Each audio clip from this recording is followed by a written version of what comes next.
এক ছোট্ট বাচ্চা নিখোঁজ আর পুরো শহরে চলছে দাঙ্গা। পুলিশ খুনিকে ধরেছে, প্রমাণও মিলেছে, কেসটা প্র্যাকটিক্যালি ক্লোজ। কিন্তু একজন ডিটেকটিভ যে নিজেই নিজের সন্তানকে হারিয়ে ভিতর থেকে শেষ হয়ে যাচ্ছিল, সে টের পায় যে কিছু একটা ভয়ঙ্করভাবে গলদ আছে। আর যখন সে আসল সত্যটা বের করে, তখন দেখা যায় খুনি এমন একজন যাকে কেউই কোনোদিন সন্দেহ করেনি। এমনই এক টুইস্টে ভরা মুভি যা শেষটা তোমাকে কাঁপিয়ে দেবে। আজ চলে এলাম দ্য বাকিংহামস মার্ডারের রহস্য জানাতে। মুভির শুরুতে আমাদের পরিচয় হয় জাসপ্রীত কৌরের সাথে। সে পেশায় একজন ডিটেকটিভ, কিন্তু তার ব্যক্তিগত জীবনটা এখন একদম ধ্বংসস্তূপ। কেননা মুভিতে একটা ফ্ল্যাশব্যাকে দেখানো হয় যেখানে জাসপ্রীত তার ছোট ছেলের সাথে খুব সুন্দর একটা সময় কাটাচ্ছে, কিন্তু হুট করে এক বন্দুকধারী কোনো কারণ ছাড়াই সেখানে এলোপাথারি গুলি চালাতে শুরু করে। আর জাসপ্রীতের চোখের সামনে তার আদরের ছোট্ট সন্তান মারা যায়। সত্যি বলতে নিজের চোখের সামনে সন্তানের মৃত্যু দেখা একজন মায়ের জন্য এর চেয়ে বড় অভিশাপ আর দুনিয়াতে নেই। এর পরের সিনে আমাদেরকে নিয়ে যাওয়া হয় কোর্টরুমে। সেখানে সেই পাষাণ খুনি জেমস থমাস দাঁড়িয়ে আছে, আর তার মধ্যে একটু অপরাধ বোধ নেই। জেমস আদালতকে জানায় সারা জীবন সে রাস্তায় রাস্তায় ঘুরে কাটিয়েছে, অভাবের কারণে কোনোদিন কারো কাছ থেকে একটু সম্মানও পায়নি। আর তাই যাদের মুখে হাসি লেগে থাকে তাদেরকে সে সহ্যই করতে পারে না। জাসপ্রীতের সেই ছোট্ট বাচ্চার মুখেও তখন একটা মিষ্টি হাসি ছিল, আর জেমসের কাছে ওইটুকু বাচ্চার একমাত্র অপরাধ ছিল সেই হাসিটা। একবার ভাবো, একটা বাচ্চা হাসছে বলে তাকে গুলি করে দেওয়া হয়েছে। জাসপ্রীত সেখানে দাঁড়িয়ে এই অদ্ভুত কথাগুলো শুনছে, আর রেগে ক্ষোভে নিজের উপর নিয়ন্ত্রণ হারিয়ে সে জেমসের গালে একটা চড় দিয়ে বসে। সন্তান হারানোর এই গভীর ট্রমা জাসপ্রীতকে মানসিকভাবে এতটাই ভেঙে ফেলে যে সে ধীরে ধীরে এক মারাত্মক ডিপ্রেশনে তলিয়ে যেতে থাকে। এই কষ্ট থেকে বের হতে জাসপ্রীত ট্রান্সফার নিয়ে চলে আসে বাকিংহ্যামশায়ার হাই উইকম শহরে। বাবাকে নিয়ে নতুন করে জীবন শুরু করতে চায় সে, কিন্তু এখানে এসে দেখে শহরটা সাম্প্রতিক উত্তেজনায় কাঁপছে। এক ক্রিকেট ম্যাচকে কেন্দ্র করে হিন্দু আর মুসলমানদের মধ্যে রীতিমতো দাঙ্গা লেগে আছে। আর থানায় জয়েন করতেই তার সামনে আসে এমন এক কেস যা তার জীবনটা আবারও ওলটপালট করে দেয়। খবর আসে তাজিদ নামের এক ছোট্ট ভারতীয় ছেলে নিখোঁজ হয়েছে। এখন জাসপ্রীত প্রথমে কোনোভাবে এই কেসের দায়িত্ব নিতে চায়নি, কেননা একটা বাচ্চার কেস মানে তার নিজের ক্ষতকে আবারও টাটকা করে দেওয়া। কিন্তু তার সিনিয়র অফিসার তাকে বোঝাইছে মানুষ চাইলেই অতীত মুছতে পারে না, বরং অতীতকে সঙ্গে নিয়ে বাঁচতে হয়। সিনিয়রের কথায় জাসপ্রীত শেষ পর্যন্ত কেসটা হাতে নেয়। এই কেসের সূত্র ধরেই তার পরিচয় হয় ইন্সপেক্টর হার্ডির সাথে। হার্ডি এই থানায় অনেক পুরানো এবং নিজের কাজ নিয়ে একটু বেশি ওভার কনফিডেন্ট। প্রথম দিন থেকেই তার মধ্যে একটা চাপা টেনশন কাজ করছে, কেননা দুজনই একই র্যাঙ্কের অফিসার আর সামনে তাদের প্রমোশন। তার মানে তাদের মধ্যে একটা সাইলেন্ট কোল্ড ওয়ার চলছে যে কে আগে এই কেসটা সলভ করতে পারে। এদিকে তাজিদের নিখোঁজ হওয়ার খবর ছড়িয়ে পড়তেই শহরের পরিস্থিতি আরো ভয়ানক হয়ে ওঠে। হিন্দু, মুসলিম আর শিখ এই তিন সম্প্রদায়ের মধ্যে চরম উত্তেজনা। তাজিদের পরিবার শিখ হওয়ায় তারা সরাসরি মুসলমানদের উপরে সন্দেহ করতে থাকে। এদিকে জাসপ্রীত আর হার্ডি তাজিদের স্কুলে গিয়ে জানতে পারে যে তাজিদ খুব চুপচাপ আর শান্ত স্বভাবের একটা ছেলে, কিন্তু সেদিন হুট করে সে কেন কিভাবে নিখোঁজ হয়ে গেল সেটা কেউই বলতে পারছে না। তদন্তের এক পর্যায়ে জাসপ্রীত তাজিদের পিয়ানো টিচারের খোঁজ পায়, যে জানায় সেদিন তাজিদের ক্লাসটা হঠাৎ করে ক্যান্সেল হয়ে গিয়েছিল। এরপর সিসিটিভি ফুটেজ চেক করতে গিয়ে সে একটা বড় ক্লু খুঁজে পায়। দেখা যায় তাজিদ 63A নাম্বারের একটা বাসে উঠেছিল। বাসের ড্রাইভার তখন জানায় সেদিন দাঙ্গার কারণে পরিস্থিতি খারাপ দেখে সে তাজিদকে পার্কের কাছের একটা স্টপেজে নামিয়ে দিয়েছে। এখন জাসপ্রীত একটা অদ্ভুত জিনিস লক্ষ্য করে, তাজিদের পরিবারের সবাই যেন কিছু একটা লুকোনোর চেষ্টা করছে। তাজিদের মা সারাক্ষণ কাঁদছে ঠিকই, কিন্তু তার বাবা যেন নিজের শোকটাকে আড়াল করতে চাইছেন। এখন জেরার মুখে বাবা জানায় যে তাজিদকে তারা কয়েক বছর আগে দত্তক নিয়েছিল। এই তথ্যটা জাসপ্রীতের মনে একটা খটকা তৈরি করে। আর ঠিক তখনই তাজিদের ফোনে কিছু রহস্যময় মেসেজ তার নজরে আসে। এটা দেখে জাসপ্রীত বুঝতে পারে যে এই নিখোঁজ হওয়ার ঘটনা যতটা সাধারণ মনে হচ্ছে আসলে এর চেয়ে অনেক গভীর। কিন্তু জাসপ্রীত তখনও জানে না যে পার্কের এক কোণে তার জন্য কি অপেক্ষা করছে। এরপর পার্কে তল্লাশি করার সময় এক কোণায় একটা নীল রঙের গাড়ি পড়ে থাকতে দেখা যায়। চারিপাশটা একদম থমথমে।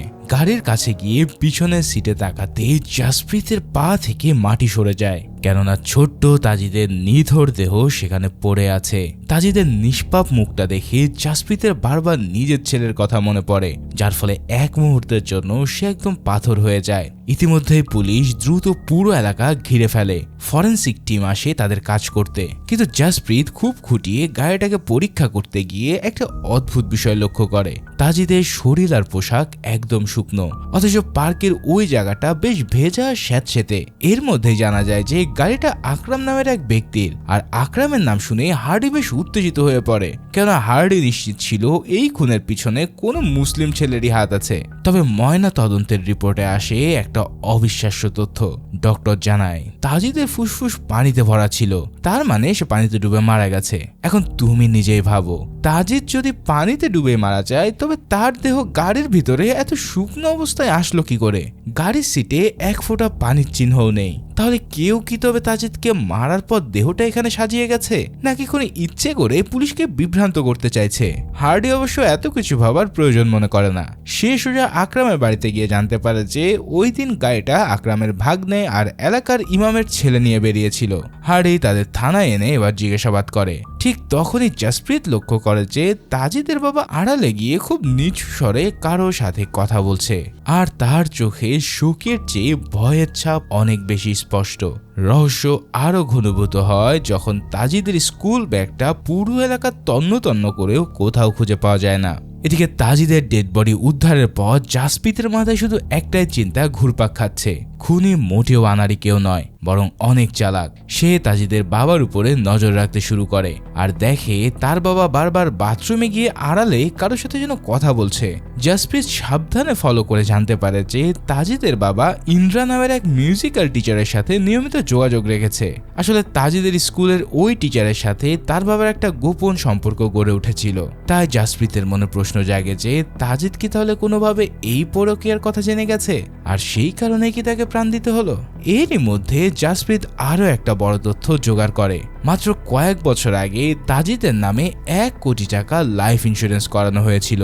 তার মানে তাজিদ মারা গেলে তার পরিবার এই বিশাল টাকার অ্যামাউন্টটা পাবে। তাই জাসপ্রীত ভাবে টাকার মোহে কি একজন বাবা সত্যি তার ছেলেকে এভাবে মেরে ফেলতে পারে? কিন্তু জাসপ্রীত তখনও জানতো না যে এই কেসের সবচেয়ে নোংরা অধ্যায়টা সামনে থেকে আসছে না, আসে তার নিজের সহকর্মীদের কাছ থেকে। অন্যদিকে হার্ডি তার দাবিতে একদম অনড় থাকে। সে জাসপ্রীতের কোনো সন্দেহের কথায় পাত্তা দিচ্ছে না, ফলে সে কনফিডেন্টের সাথে বলছে যে আকরামের ভাগ্নে আর ইমামের ছেলেই খুনি। কিন্তু হার্ডির এই জিদের পিছনে আসলে একটা ব্যক্তিগত কারণ আছে। হার্ডি নিজের বোন ড্রাগসের কারণে এখন কোমায়, আর সে ওই ড্রাগসগুলো সেই 2 ছেলের কাছ থেকে নিত। তাই হার্ডি নিজের ব্যক্তিগত রাগ মেটানোর জন্য এই কেসটা ব্যবহার করে তাদের ফাঁসাতে চাইছে। এবার জাসপ্রীত যখন হার্ডির এই নোংরা পরিকল্পনা বুঝতে পেরে বাধা দেওয়ার চেষ্টা করে, তখনই হার্ডি তাকে নিয়ে বিদ্রুপ করতে থাকে। এমনকি সে জাসপ্রীতের মৃত ছেলে নিয়ে তার কথায় ব্যঙ্গ করে। একজন সহকর্মীর মুখে এমন কথা জাসপ্রীত ভাবতেও পারেনি যে কেউ এত নিচে নামতে পারে। ঠিক তখনই থানায় নতুন ফরেনসিক রিপোর্ট আসে। তাজিদের বডিতে 2টো ভিন্ন ভিন্ন ডিএনএ পাওয়া গেছে, যার মধ্যে একটা ওই মুসলিম ছেলের সাথে মিললেও অন্য একটা ডিএনএ একদম অজানা। এখন এটাই প্রমাণ করে যে শুধু ওই ছেলেরা নয়, বরং অন্য কেউ এই ঘটনার সাথে জড়িত। কিন্তু হার্ডি আবার জাসপ্রীতের মৃত সন্তানের কথা তুলে জঘন্যভাবে খোঁটা দেয়। এবার জাসপ্রীত তার নিজেকে সামলাতে পারে না, সে সজোরে হার্ডির নাকে এক ঘুষি বসিয়ে দেয়। থানার সবাই এই কাণ্ড দেখে তো পুরোই থ। সিনিয়র অফিসার সাথে সাথে জাসপ্রীতকে কেস থেকে সাসপেন্ড করে দেন। জাসপ্রীতের এখন হাত পা বাঁধা, কিন্তু তার মন কোনোভাবে শান্ত হচ্ছে না। অফিসিয়ালি কেসটা থেকে দূরে থাকলেও তার মাথায় সারাক্ষণ তাজিদের সেই রহস্যময় মৃত্যু ঘুরপাক খাচ্ছে। সে বুঝতে পারে হার্ডি ভুল পথে আগাচ্ছে, আর এই জেদে পুরো শহরে একটা আগুন জ্বলবে। এছাড়াও নিজের ছেলের কথা মনে পড়ে এক মুহূর্তের জন্য মনটা তার ভেঙে যায়, কিন্তু তবুও সে হার মানতে রাজি না। তাজিদের সে নিখোঁজ ব্যাগের ভিতরেই হয়তো তার আসল সত্য লুকিয়ে আছে। তাই জাসপ্রীত নিজের স্টাইলে একাই একটা ইনভেস্টিগেশন চালানোর সিদ্ধান্ত নেয়। রাতে জগিং করতে বের হয়ে সে নিজের চোখে দেখে মুসলিম পাড়ায় পেট্রোল বোমা মারা হচ্ছে। একটা নিষ্পাপ বাচ্চার মৃত্যুকে হাতিয়ার বানিয়ে কিছু লোক পুরো শহরটাকে নরক বানিয়ে দিয়েছে। এখন জাসপ্রীত পৃথ্বী নামের এক যুবকের উপরে নজর রাখতে শুরু করে। পৃথ্বী আগে ড্রাগসের সাথে জড়িত ছিল, কিন্তু এখন নিজেকে একটা ইউটিউবার হিসেবে প্রতিষ্ঠিত করেছে। জাসপ্রীতের সামনে পৃথ্বী কনফিডেন্স নিয়ে কথা বলে ঠিকই, কিন্তু জাসপ্রীত একটা জিনিস খেয়াল করে, তাজিদের নাম শুনতেই পৃথ্বী কেমন যেন একটু বেশ ঘাবড়েই যায়। একটা কথা বলি শোনো, তোমরা যারা এখনো চ্যানেলে সাবস্ক্রাইব করোনি তারা একটু কষ্ট করে সিনে থ্রিলার বিডি চ্যানেলটাকে সাবস্ক্রাইব করে রাখো, আর সেই সাথে বেল আইকনটা কিন্তু অন করতে মোটেও ভুলো না, কেননা এরকম দুর্দান্ত সব থ্রিলার মুভির এক্সপ্লেনেশন তোমরা নিয়মিত পাবে এই চ্যানেলে। যাই হোক, ঠিক এই সময়ে জাসপ্রীত খবর পায় হার্ডি সেই মুসলিম ছেলেদের উপরে মারাত্মক প্রেশার দিচ্ছে যাতে তারা মিথ্যে খুনের দায় স্বীকার করে নেয়। এখন জাসপ্রীত বুঝতে পারে যে তাকে দ্রুত সলিড প্রমাণ জোগাড় করতে হবে, তাই সে গোপনে পৃথ্বীর বাড়িতে তল্লাশি শুরু করে এবং পরিত্যক্ত একটা কোনায় একটা ড্রাগসের প্যাকেট খুঁজে পায়। তাহলে পৃথ্বী কি এখনো ড্রাগসের কারবারে আছে? আর তাজিদ কি এই ড্রাগসের প্যাকেটটা ডেলিভারি করতে গিয়েছিল সেদিন? জাসপ্রীতের হাতে এখন কোনো পাওয়ার নেই, কিন্তু তার ভিতরে ডিটেকটিভ সত্তা তাকে বসে থাকতে দিচ্ছে না। সে জেলের এক পুরাতন পরিচিত গার্ডের সাহায্যে গোপনে লকআপে ঢোকার ব্যবস্থা করে। সেখানেই সেই 19 বছর ছেলেটার সাথে সে মুখোমুখি হয়। জাসপ্রীত তাকে বোঝায়, তোমার মা বাইরে তোমার জন্য পাগল হয়ে যাচ্ছে, তুমি যদি সত্যটা না বলো তবে এই সমাজ তোমাকে খুনি হিসেবেই জানবে। এই কথাটা শুনে ছেলেটা আর নিজেকে ধরে রাখতে পারে না, তখন সে ঝুঁকতে কেঁদে ওঠে আর সব সত্যি বলবে বলে রাজি হয়। সে জানায় সেদিন ওই পার্কে তাজিদের সাথে তাদের একটা বড় ঝামেলা হয়েছিল, কিন্তু সেটা কোনো ব্যক্তিগত শত্রুতা ছিল না, ঝামেলাটা ছিল ড্রাগসের লেনদেন নিয়ে। তাজিদের ওই দিন কেন যেন টাকার অনেক দরকার ছিল, তাই পৃথ্বী তাকে একটা ড্রাগসের প্যাকেট দিয়ে ওই ছেলেদের কাছে পাঠিয়েছিল, কিন্তু মাত্র 30 টাকার গরমিল হওয়ার কারণে তাদের মধ্যে হাতাহাতি শুরু হয়ে যায়। ছেলেটা স্বীকার করে তারা রাগের মাথায় তাজিদকে লেকের পানিতে কয়েকবার চুবিয়েছিল, তবে এটা ছিল শুধুমাত্র ভয় দেখানোর জন্য, তারা তাকে মেরে ফেলেনি। এছাড়াও সে জানায় তারা যখন পার্ক থেকে চলে আসে তখনও তাজিদ দিব্যি বেঁচে ছিল আর একা একাই বনের দিকে হেঁটে চলে যাচ্ছিল। তার মানে বুঝতে পারলে তাজিদ কিন্তু তখনও মরেনি। তাহলে এরপর তাজিদের সাথে ঠিক কি ঘটলো? এখন প্রশ্ন হচ্ছে, কে তাজিদের বডিটা পানি থেকে তুলে সে গাড়ির ভিতরে রাখলো? যাই হোক, জাসপ্রীত বুঝতে পারে হার্ডি এই কথাগুলো আগেই জানতো, কিন্তু সে ইচ্ছে করেই এই মুসলিম ছেলেটাকে খুনি সাজিয়ে পুরো শহরটাকে দাঙ্গার দিকে ঠেলে দিতে চায়। জাসপ্রীতের এখনো সন্দেহ হচ্ছে খুনি পৃথ্বীও হতে পারে, অথবা তাজদিদের নিজের পরিবারের কেউই। রহস্যের জট খুলতে হলে সে নিখোঁজ ব্যাগটা তাকে খুঁজে পাওয়া ছাড়া আর কোনো উপায় নেই। সে জানতে পারে পৃথ্বী যখন 4 বছর জেলে ছিল তখন তার ছোট ভাই তাজিদের মায়ের দেখাশোনা করত, আর এই সম্পর্কটা কেবল সাধারণ দেখাশোনার মধ্যেই সীমাবদ্ধ ছিল না, সেখানে ছিল আরো গভীর কিছু। জাসপ্রীত এবার পার্কে সেই এলাকাটা আবারও খুঁটিয়ে খুঁটিয়ে পরীক্ষা করে। প্রতিটা ঝোপঝাড় চেক করতে করতে হঠাৎ একটা পুরানো গাছের গোড়ায় তাজিদের সেই স্কুল ব্যাগটা খুঁজে পাওয়া যায়। এবার ব্যাগটা খুলেই জাসপ্রীতের চোখ কপালে ওঠে। ভিতরে কোনো ড্রাগস নয়, বরং তাজিদের পার্সোনাল ডায়েরি আর একটা মেমোরি কার্ড আছে। এবার সেই মেমোরি কার্ডটা মোবাইলে চালাতে জাসপ্রীত যেন থমকে যায়। সেখানে এমন একটা ভিডিও ছিল যা পুরো কেসের মোড়টাকেই ঘুরিয়ে দেয়। এই ভিডিওতে দেখা যায় যে তাজিদের মা আর সেই কোকড়ানো চুলের ছেলেটির আপত্তিকর একটা ভিডিও রয়েছে। আসলে তাজিদ লুকিয়ে তাদের সেই গোপন মুহূর্তের ভিডিওটা রেকর্ড করেছিল। জাসপ্রীত বুঝতে পারে তাজিদ এই ভিডিও দিয়ে হয়তো তার মাকে চাপে রেখেছিল। ঠিক এই সময় তার তখন তাজিদের মায়ের সেই কান্নাকাটি করা মুখটার কথা মনে পড়ে।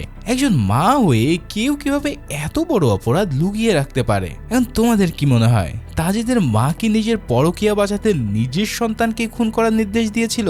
জাসপ্রীত এখন পুরো পাজলটা জোড়া লাগাতে শুরু করে। সে আবারও ফরেনসিক রিপোর্টগুলোকে খুঁটিয়ে দেখে। তাজিরের বডি যদি লেকের পানিতে ডুবে মারা যায় তবে গাড়ির সিট শুকনো কেন ছিল? জাসপ্রীত বুঝতে পারে যে খুনিরা তাজিদকে মারার পর বডিটার সাথে সাথে গাড়িতে রাখেনি, হয়তো বেশ কিছুক্ষণ বাইরে ফেলে রাখা হয়েছিল যাতে তার শরীরের পানি ঝরে যায়, অথবা কোনো কাপড় দিয়ে বডিটাকে মুছে তারপর গাড়িতে রাখা হয়েছে।